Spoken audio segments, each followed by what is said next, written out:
중요하죠. 결혼정보회사 가입하실 때 그 기재란에 그 재산에 대해서 기재하는 란이 있어요. 그런데 거기에 부동자산, 유동자산이 어느 정도 준비되어 있으신지 그 입력하는 란이 있는데 여기에 입력을 해야 되는 것과 안 해야 되는 것이 있어서 그거를 조금 그 구분 지으실 수 있도록 제가 오늘 좀 말씀을 드려볼까 해요. 지난주 토요일에 30대 후반의 남성분이시고 대기업 다니시는데 이분이 그 하시는 얘기가 결혼할 때 어느 정도 그 유동자산하고 부동자산이 어느 정도 준비되어 있으실까요? 이렇게 여쭤보니까 한 15억 정도 둘 다 합산하면 현금화 했을 때 합산하면 10억 정도 되신다고 얘기를 하시더라고요. 그래서 그러면 그 10억 정도 되는 이 재산이 어떻게 형성되어 있냐고 여쭤보니까 아파트 두 채하고 오피스텔 한 채 이렇게 있으신데 그럼 그 세 개를 다 인증을 하시겠냐 그랬더니 그걸 어떻게 인증하죠? 그 동생 명의로 되어 있다는 거예요. 동생. 그러면 그 본인 명의로 인정을 해서 소개드릴 수는 없다 이렇게 말씀을 드렸더니 아니 그게 자기가 산 건데 그게 왜 소개를 못해요? 이제 기분이 약간 언짢으셔갖고 그렇게 얘기를 하시더라고요. 그런데 그 본인 명의가 아닌 부동자산에 대해서 본인 명의가 아닌 경우는 여러 가지 형태가 다 있잖아요. 저희는 일관성 있게 그 움직여야 되기 때문에 본인 명의가 아닌 경우는 재산으로 소개를 할 수는 없어요. 왜냐하면 그분 같은 경우는 본인이 버는 건데 다른 분들도 재산 형성이 여러 가지로 이제 뭐 부모님한테 물려받았을 수도 있고 본인이 뭐 유동자산이 있을 수도 있고 부동자산이 있을 수도 있고 여러 가지 형태인데 예전에 참 이런 경우도 있었어요. 이거는 이제 부모님이 물려주신 거예요. 두 가지 사례를 말씀드려 볼게요. 이분은 36세 공무원 여성이셨어요. 근데 부모님이 굉장한 재력가세요. 근데 부모님은 지방에 계시고 이 여성분은 이제 서울에서 공무원 생활을 해야 돼서 부모님께서 반포에다가 17평짜리 아파트를 따님 명의로 사주신 거야.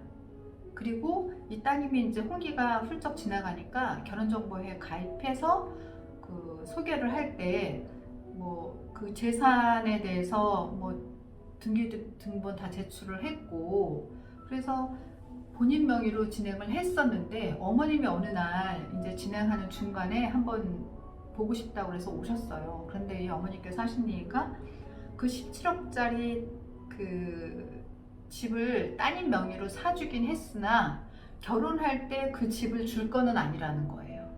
지금 직장 생활 하느라고 집을 얻어준 것 뿐이지 그 집을 따님한테 줄 거는 아니라는 거죠. 이런 경우는 따님 명의의 재산이 17억이 있다 이렇게 소개를 하면 안 돼요. 결혼할 때 따님이 결혼해서 가지고 가는 경우는 그 17억에 대해서 소개를 하는 게 맞으나 결혼하면 부모님이 회수해 갈 거를 결혼할 배우자한테 재산이 있다고 소개하면 안 되겠죠. 이런 경우는 소개가 가능하겠죠.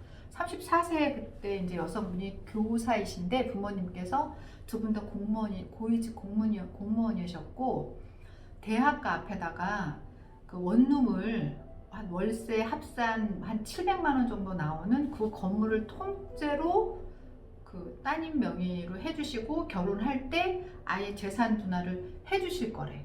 따님이 교사인데 월급이 워낙 작으니 플러스 700만 원이라도 있어야 살지 않겠냐. 그래서 교사 따님 플러스 원룸 건물 통째로 하나. 이거는 이제 결혼할 때 주는 거라는 거죠. 이런 경우는 부모님이 증여해 주신 거긴 증여한 걸로 본인 자산으로 소개가 가능하겠죠. 그래서 아까 말씀드린 부모님이 물려주셨으나 결혼하면 다시 권한이 이 재산에 대해서 내게 권한이 있어서 만약에 이렇게 저렇게 할 수 있는 권한이 내게 있으면 내 걸로 소개를 하지만 부모님이 물려주셨으나 내가 그 재산에 대해서 아무런 기여도가 없어서 아무것도 내 재산이라고 인정될 수 있는 부분이 분이 없어. 이런 경우는 그 본인 재산으로 우리가 소개를 하면 안 돼요. 그리고 결혼정보 회사 가입서에다가 작성을 하실 때도 본인 명의로 되어 있는 모든 자산을 다 뭐 본인 거인 것처럼 그렇게 소개하면 안 된다는 거죠. 그리고 이제 뭐 저희가 보통 통상 뭐 재산에 대한 인증을 할 때 가지고 남녀 모두 마찬가지예요. 가지고 있는 재산에 대해서 다 인증하시는 분들은 한 분도 없어요. 본인이 이제 결혼할 때 예를 들어서 집을 하나 마련해 놨다. 그리고 이게 본인 명의예요. 그리고 제가 이 집을 샀어요. 이런 경우에 그 집에 대해서 저희가 이제 인증을 하는 거죠. 그런 경우는 이제 본인이 결혼할 때 그 신혼 살림을 차릴 집이기 때문에 그거는 본인 재산으로 저희가 서울 인서울권에 집이 준비되어 있습니다. 이렇게 소개를 하는 거죠. 저희가 이 재산에 대해서 그 기입할 때 오류가 저희가 일일이 상담하면서 다 체크를 하고 신경 써서 한다고 해도 저희가 그 오류가 발생될 수 있어요. 뭐 이런 경우 예전에 있었어요. 결혼을 그 남자 변호사하고 여성 이제 의사하고 결혼을 할 때 변호사 쪽이 제 회원이었는데 어머님이 아들 명의로 집을 사놨다. 결혼하면 그 집으로 들어가면 된다. 그래서 그 집을 우리가 등기부 등본 띄고 그 집에 대해서 다 시세 확인해서 소개를 했는데 이 어머님이 진행하는 중간에 그 집을 파신 거예요. 그래서 이제 막상 이제 결혼을 상견례를 하고 결혼 날짜까지 나왔는데 집이 이제 있다고 소개를 했는데 없어진 거죠. 그래서 그러면 너무너무 당황스러운 거야. 그럼 어머니 이걸 그럼 어떻게 하실 거냐 그랬더니 그 소개했던 시세에 맞춰서 다시 원하는 지역에 집을 사주시겠다고. 이렇게 해서 양가 협의하에 신혼집을 다시 사주는 쪽으로 마무리를 했는데 그 재산에 대한 소개에 정말 요즘은 그 신중하게 그냥 본인이 얘기하는 그대로 작성했다가는 양쪽에 정말 식장으로 들어갈 때 그 재산 때문에 소개에 대한 그 잘못된 부분들이 발생될 수 있기 때문에 이런 부분은 여성이든 남성이든 아주 치밀하게 체크를 해야 되는 부분이고 본인들도 이 재산 입력하실 때는 꼭 담당자한테 상담하실 때 담당자한테 꼭 재산이 어떻게 형성되어 있고 어느 거를 인증을 하고 상대편한테 재산을 어느 정도 소개할 건지 이거를 반드시 정확하게 작성하셔가지고 소개를 하셔야지 그렇지 않고 그냥 대략 뭐 어느 정도 있는데요 이렇게 하시면 안 된다는 거죠. 그리고 부모님에 대한 재산도 기재하는 난이 있는데 이것도 가지고 있는 재산보다 조금 낮춰서 작성을 하셔야지 가지고 있는 재산에서 막 뻥튀기 해서 작성하시면 절대 안 돼요. 예전에 한번 150억 정도 이제 미혼 남성이었는데 40대였어요. 이분이 가지고 있는 자산이 어느 정도 되세요? 라고 여쭤보니까 한 150억 정도 있대요.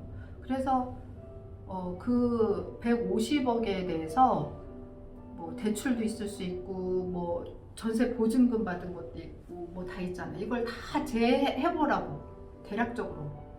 그랬더니 이 남성분이 그렇게 하면 저는 50억도 안 될 것 같은데요? 이러시는 거예요. 이런 경우는 양심적으로 본인들이 건물에 대해서 대출이 그렇게 많이 끼어있고 이러면 본인들이 그걸 다 제하고 양심적으로 쓰셔야 돼요. 그리고 제 개인적인 생각은 재산이 많다는 거를 재산이 본인이 가지고 있는 재산보다 많게 소개를 해서 좋은 사례 별로 보지 못했고 뭐 재산 소개 안 할 수는 없으니 본인이 가지고 있는 재산에서 오히려 좀 낮춰서 작성하시는 게 맞을 것 같습니다. 오늘 영상 보시고 도움이 되셨기를 바라고요. 제가 또 다음 영상 준비해서 다시 인사드리겠습니다. 감사합니다.